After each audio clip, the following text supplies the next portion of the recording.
Hello.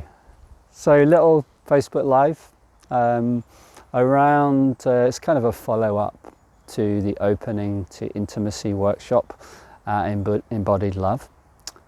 And so if you weren't there at the workshop, it may not make complete sense, but what I'm going to share in this live is a couple of extra keys about how attunement can be used to deepen connections, to create more intimacy in life.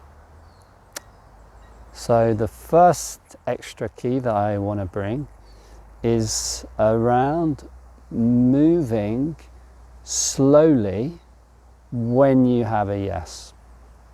And of course we really explored this on the workshop, and I think many of you really got to see the beauty and depth of connection that can open when we really slow things down. And there's one kind of key part within that. If you think about during the workshops, moments when the person that you were working with was moving towards you, that can feel good. Yeah, if you have an experience of someone you're relating with and they have an openness to you, they have a want to be with you, and they're moving towards you, and you also know that they're really going to respect your boundaries, this can feel really nice and really exciting. So this first extra key is really about slowing that part down. So when there is a yes, when you have a yes, when you want to move towards someone, to make that move really slowly. And of course I demoed a little bit of that in the workshop around, and it can be like, for an example, around relationships. So there can be a tendency, you meet someone you like and you want to like rush in. I just know that in myself so well, that pattern.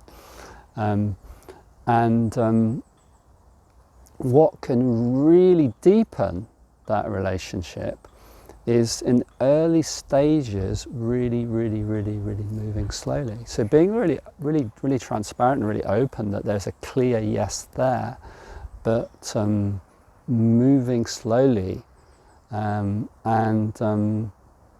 it creates a kind of it can create a kind of anticipation in the person that you're meeting as well. And then of course, like the big example of this is actually within sexually intimate situations. The power of this is just mind-blowing. Really, when you have a yes and really moving slowly. And I have been continually amazed at the depth of connection and wildness that can open when things are really slowed down.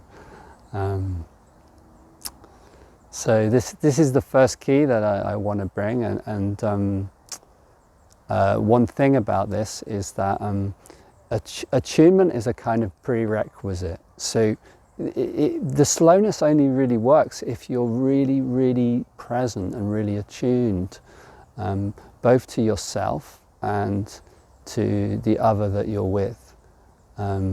Without the attunement piece, it's like the slowness is just kind of boring. So that's a prerequisite, and the reminder that a prerequisite really is to do the work with yourself, because you can't connect or attune with someone else before you're really connected with all of who you are on all levels. And so what this means is actually a big piece of doing this work to open and create more intimacy in life is actually, it's about doing your own work with yourself and learning to connect more deeply. And of course we have heaps of practices around, and meditation can be useful, practices like Qigong and yoga, we all know those. But I want to be clear, it's both about tuning into the body, taking time to tune in and doing that kind of meditative bottom-up approach, but also what's really important in creating deeper connection with yourself is working with the top down, the way that the mind gets in the way of our feelings, the way that we block ourselves from feelings, and the shadow work around feeling.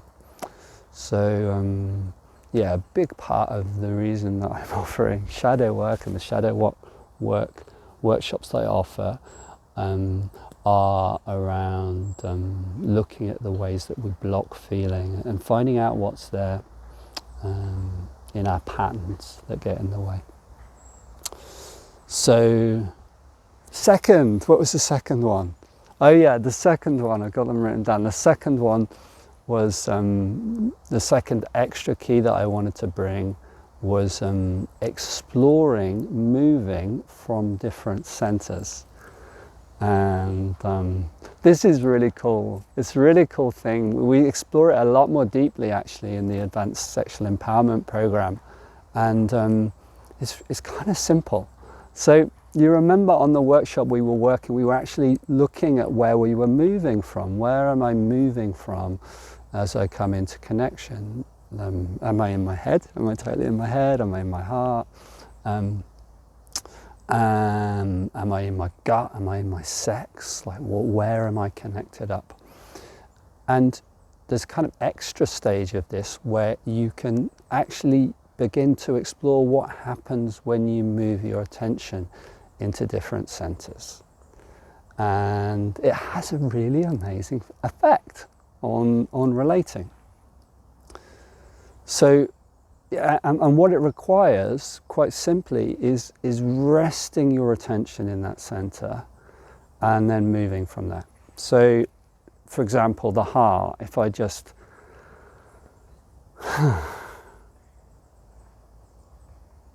if I drop into my heart, some of you who are really sensitive, you may feel that kind of what the heart feels like, and dropping into the gut. It's got a very different quality, and when we practice this, what usually happens as people practice this is they're like, wow, it really affects the way that intimacy happens when I drop into these centers, one, and two, they realize, wow, I'm just not connecting with one of those centers when I move into connection and intimacy. And the very common one, I mean, even for people who've done years of meditation, is realizing, wow, I'm so much in my head. And there can be a really real beauty that opens when we move from these different centers in our body. And it's kind of a mystery.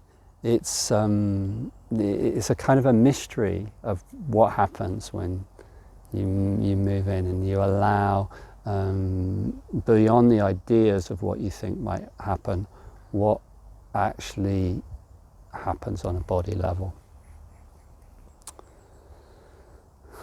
So I hope these are good. If you weren't at the workshop, I hope these make sense. It may not make sense without the context of the workshop. And finally, I just wanted to say something around there can be this like hunger for, because a lot of people want more connection, or maybe even clearly want a relationship. There can be this kind of like a hunger for a strategy. How do I move? How do I create more connection? And the most important thing that I want to leave you with is to let go of the strategies and to drop down into just an authentic sense of who you are and being honest as you meet people. And this honesty and authenticity is a really, really powerful way to let connections open that are real, because then people really feel you and then you get a connection with them. And that means being real about when you need to slow down, real about when there's a response in you, and being honest and voicing it. So there we are. Those are my extra things. And if you want to dive more deeply into this, there are a couple of workshops coming up in September and October. The intro day, and there's the week-long Living Tantra 1, which really goes much more deeply into this stuff. Okay, I will leave it there for now.